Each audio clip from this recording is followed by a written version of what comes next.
والشكر له على توفيقه وامتنانه.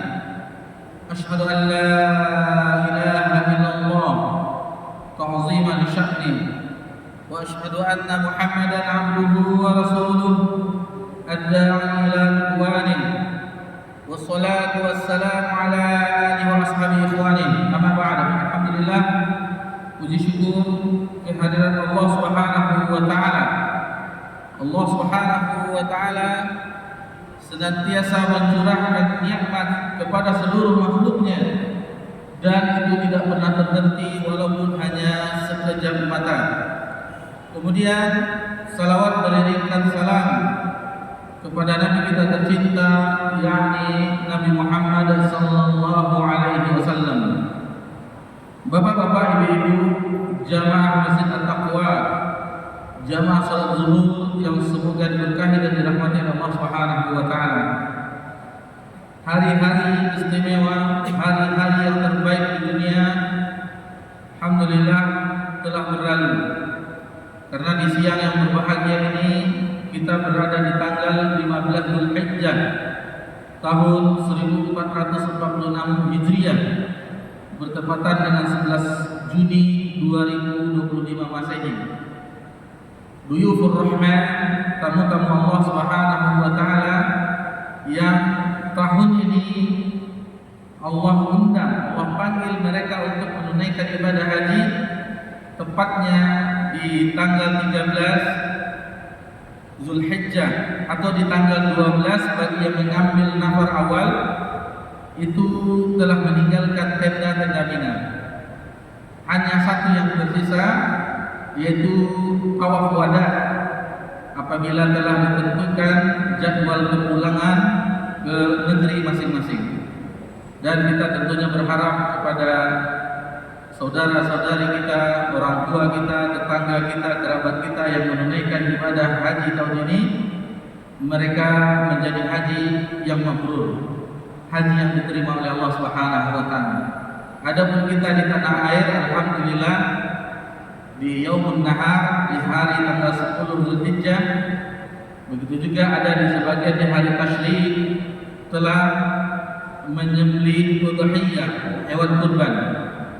Semoga ketakwaan yang ada di dalam hati diterima oleh Allah Subhanahu wa taala ibadah kita. Bukanlah darah, daging atau hewan kurban itu, akan tetapi ketakwaan yang ada di dalam hati bagi yang kurban di tahun ini. Baik, kita melanjutkan pelajaran kita, dan ini adalah pertemuan kita yang ke-64 di dalam Kitabul Jami'. Pertemuan yang ke-64 di Kitabul Jami' masih di bab yang keempat, yakni peringatan dari akhlak yang buruk. Peringatan dari akhlak yang buruk. Dan ini kita memasuki hadis yang ke-23 di bab yang keempat ini. Hadis tersebut berbunyi, An Abdillah qol, dari Abdullah ia berkata. Jadi ini pengetahuan bagi kita. Mungkin kita membaca hadis Nabi sallallahu alaihi wasallam, apabila itu dari generasi sahabat ada kata-kata Abdullah, karena sahabat itu banyak yang namanya Abdullah. Abdullah bin Abbas, Abdullah bin Umar, Abdullah bin Amr bin As, Abdullah bin Zubair, dan seterusnya. Jadi kalau ada dari generasi sahabat itu dikatakan Abdullah, itu adalah Abdullah bin Mas'ud. Abdullah bin Mas'ud. Jadi yang meriwayatkan hadis ini adalah Abdullah bin Mas'ud. Adapun dari generasi tabi'in, apabila ada kata-kata Abdullah saja, maka itu adalah Abdullah bin Mubarak. Abdullah bin Mubarak. Di sini disebutkan An Abdillah qal, dari Abdullah ia berkata, maksudnya adalah Abdullah bin Mas'ud radhiyallahu anhu. Qala Rasulullah sallallahu alaihi wasallam, telah bersabda Rasulullah sallallahu alaihi wasallam, laisal mu'minu bin ta'an, bukanlah seorang mukmin, tidaklah dikatakan seseorang itu beriman, yaitu bin ta'an. Apa itu bin ta'an? Itu orang yang suka mencela. Kemudian walal la'an, yaitu orang yang suka melaknat. Kemudian walal fahish, orang-orang yang suka berkata-kata kotor. wal bazi', yaitu orang-orang yang berkata tadi al-fahish, orang yang berkata kasar. Adapun al-badhi' adalah orang-orang yang berkata kotor. Bapak-bapak, ibu-ibu yang semoga diberkahi dan dirahmati oleh Allah Subhanahu wa taala, Imam As-San'ani ketika mensyarah hadis ini di dalam Subulus Salam, bahwasanya hadis ini dihasankan oleh Imam At-Tirmizi, begitu juga disahihkan oleh Imam Hakim. Imam Ad-Darqutni menilai hadis ini hukumnya adalah mauquf. Nanti kita jelaskan apa itu hadis marfu', apa itu hadis mauquf. Mudah-mudahan dengan ini bertambah pengetahuan kita dengan istilah hadis-hadis Nabi sallallahu alaihi wasallam. Pelajaran yang bisa kita ambil dari hadis ini bahwasanya hadis ini merupakan penguat dari bab kita sebelumnya. Di hadis yang ke-22 yang diriwayatkan oleh Abu Darda, dari Abu Darda diriwayatkan oleh Imam Tirmizi, yang mana bunyi hadis tersebut an Abi Darda, dari Abu Darda, anna Nabi sallallahu alaihi wasallam qala, sesungguhnya Nabi sallallahu alaihi wasallam bersabda, innallaha la yuhibbul fahsyal badhi', sungguh Allah benci terhadap orang yang berkata kasar dan berkata kotor dan berkata kasar. Terbalik, jadi fahish itu berkata kasar, adapun al-badhi' itu berkata kotor. Jadi ini ditambah, di riwayat ini ditambah dengan laisal mu'min, tidaklah dikatakan seseorang itu beriman, maksudnya tidak sempurna iman seseorang tersebut apabila keluar dari lisannya yaitu kata-kata bid'ah, itu orang yang mencela. Kemudian al-la'an, yaitu orang yang melaknat. Laknat itu yaitu semacam doa dijauhkan dari rahmat Allah. Itu makanya yang dicap laknat Allah seperti iblis laknatullah alaih, itu dijauhkan dari rahmat Allah. Kemudian Fir'aun laknatullah alaih dan seterusnya, itu dijauhi dari rahmat Allah Subhanahu wa taala. Dan tidak boleh seorang yang sempurna imannya mencela dan melaknat. Kemudian walal fahish, orang yang berkata-kata kasar, dan walal badhi', dan tidak boleh juga seseorang yang beriman itu dia berkata-kata kotor. Jadi ada 4 tambahan dari riwayat sebelumnya di hadis Abu Darda yang telah kita pelajari di 2 pekan yang lalu. Jadi kembali kita ke derajat hadis tadi. Jadi sebagian ulama mengatakan hadis ini mauquf. Mauquf itu tidak sampai kepada Nabi sallallahu alaihi wasallam. Jadi mauquf ini disandarkan kepada yang diriwayatkan, yaitu ini adalah perkataan Abdullah bin Mas'ud itu sendiri. Jadi tidak marfu'. Adapun marfu' itu mauquf, berhenti di sahabat yang meriwayatkan. Jadi ini bukan hadis Nabi SAW, bukan perkataan Nabi SAW, akan tetapi ini adalah perkataan Abdullah bin Mas'ud radhiyallahu anhu. Jadi tadi ulama berselisih tentang derajat hadis ini. Adapun sebagian mengatakan marfu'. Apa itu marfu'? Yaitu bersambung kepada Nabi SAW. Jadi Abdullah bin Mas'ud itu mendapatkannya dari Nabi SAW. Meskipun apa derajat hadis ini berbeda ulama, dan kita di sini diminta, misalnya ada perselisihan di antara ulama kita dalam ilmu hadis, ada yang mengatakan ini derajatnya hasan, ini derajatnya dhaif, lemah. Nah, jadi dari situ kita bersikap, bagaimana kita bersikap menentukan penilaian tersebut, maka tanyakan kepada ahli ilmu. Seandainya ahli ilmu tidak ada ketika itu, maka hati kita bisa berkata. Apabila tidak enak dilakukan, hati kita menjadi risau, ketahuilah sebaiknya itu ditinggalkan. Seandainya hati kita tidak ada tanda-tanda istilahnya ketidaknyamanan, istilahnya kita betul-betul menganggap hadis itu sah dari Nabi SAW, maka silahkan diamalkan. Adapun hadis yang sahih, tentu ini tidak ada perselisihan bahwasanya itu benar-benar dari Nabi Sallallahu Alaihi Wasallam. Baik, jadi makna dari hadis ini tentunya benar. Karena Allah Subhanahu wa taala berfirman, Allah Subhanahu wa taala berfirman di dalam Al-Qur'anul Karim di dalam surah Al-Baqarah ayat 83, wa qulu lin-nasi husna, dan ucapkanlah kepada manusia dengan perkataan yang baik. Jadi kita memang diminta dalam berkata-kata, di dalam bercakap, di dalam bertutur kata dengan perkataan yang baik. Dan di sini bagi orang-orang yang terjerumus di dalam keempat tadi, orang yang suka mencela, yang melaknat, yang berkata kasar dan kotor, itu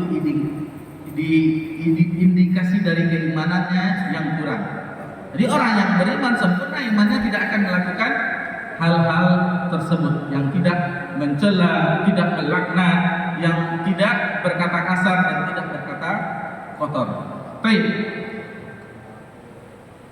Kemudian pelajaran yang bisa kita ambil lagi yaitu di hadis yang lain, hadis yang masyhur, hadis dari sahabat Mu'adz bin Jabal radhiyallahu anhu, ketika Nabi sallallahu alaihi wasallam berwasiat di dalam hadis tersebut, yaitu kunci dari segala hal, kata Nabi sallallahu alaihi wasallam memberikan isyarat kepada Mu'adz bin Jabal, kufa 'alaika hada. Jadi Nabi sallallahu alaihi wasallam memberi isyarat kepada lisannya, yaitu kepada lisannya agar menjaganya, jagalah oleh ini wahai Mu'adz. Faqultu, lalu aku bertanya kepada Rasulullah SAW, ya Nabi Allah, wahai Nabi Allah, wa inna lamu'akhadzuna bima natakallamu bihi. Apakah seseorang akan disiksa dengan ucapannya?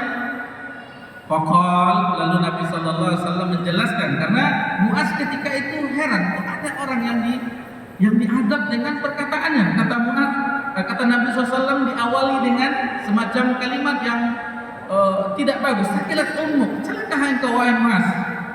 Wa hal yakuban nasu fin nari ala wujuhim aw ala manakhirihim illa hasaidal asinatihim. Bukankah banyak manusia itu yang diseret ke dalam neraka, yaitu dengan yang karena lisannya tersebut, diseret dengan wajahnya diseret ke jalan tersebut karena lisannya yang telah berbuat jahat, sehingga diceburkan ke siksa api neraka. Dan sekarang dengan teknologi AI, orang bermudah-mudahan, tengoklah, ini hari pertama saya loh di neraka. Nah, ini teman-teman saya, ini bercanda mengolok-olok agama Allah Subhanahu wa taala, tidak boleh. Sementara api neraka yang api di dunia itu hanya 1/70 bagian dari panasnya neraka di akhirat. Jadi orang santai saja berenang-renang, kita lihat bagaimana AI. Saya ini salah satu penduduknya, ini segala macam. Walhamdulillah. Ini bagaimana? Di mana letaknya iman? Di mana mereka mempelajari tentang ngirinya dengan azab neraka, dan Nabi SAW berlindung terhadap azab neraka. Ini dipermainkan dengan teknologi dan macam-macam, sampai hewan kurban dibuat mereka dinosaurus dan seterusnya. Ini memperolok-olok agama Allah Subhanahu wa taala. Seharusnya teknologi kita gunakan untuk kemajuan kita, memudahkan kita mencari informasi, mempelajari segala sesuatu, ilmu pengetahuan, bukan untuk mengolok-olok agama Allah Subhanahu wa taala. Jadi kunci kebaikan itu yaitu dengan menjaga lisan kita.